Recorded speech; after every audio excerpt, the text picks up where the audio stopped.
В жизни каждого человека есть место, где он может отвлечься от повседневной суеты и стресса.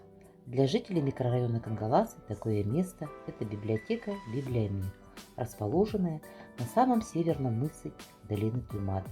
Библиотека является важным, ресурсным, информационным и культурно-досуговым центром. Библиотека микрорайона Кангаласы была открыта в 1956 году по просьбе шахтеров, экскаваторщиков и взрывников. Также «Библиомир» – библиотека семейного типа, где созданы условия для чтения взрослых и детей. К услугам посетителей читальный зал и абонемент с фондом более 11 тысяч экземпляров. За год библиотеку посещает более 10 тысяч читателей.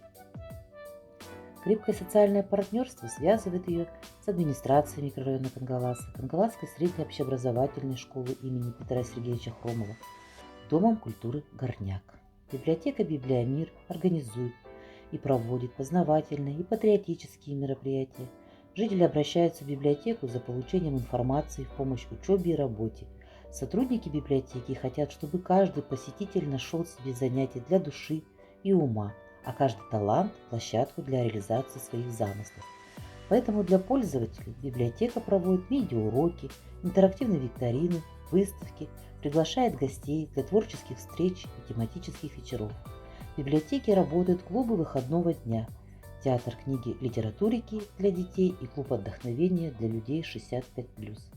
Наши двери открыты для всех. Ждем за книгой на мероприятие с идеей.